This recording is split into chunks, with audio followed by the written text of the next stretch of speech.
Greetings everyone and welcome to this video on repeated measures ANOVA. A repeated measures ANOVA can be used to determine whether there exists a statistically significant difference between the means of three or more groups in which the same subjects show up in each group. You can see now how this is quite similar to the paired samples t-test.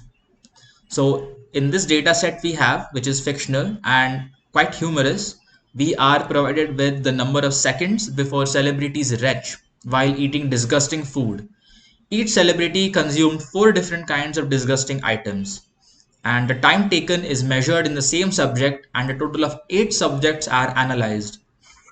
The celebrity column is the identification number of a celebrity. There are 8 celebrities which have been included in the sample, and these columns are the disgusting food items they ate: the stick insect, kangaroo testicle, fish eye, and veggie grub.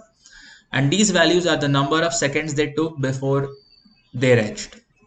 To do a repeated measures ANOVA, we will go into this ANOVA option and select the repeated measures ANOVA option. We will need to enter names of factors and levels individually. So to do that, we'll need to enter this manually.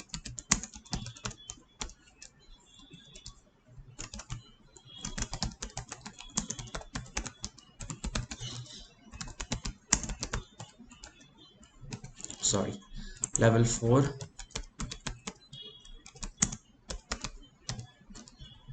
So you can see how these levels are entered.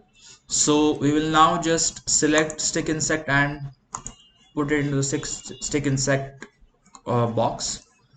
Similarly for the kangaroo testicle, the fish eye, and veggie grub. And now this takes a little time, but yeah, there we have it. We have done our repeated measures ANOVA test, and we will see how to plot and report the results in the next videos. So thanks for watching, and I'll see you in the next video.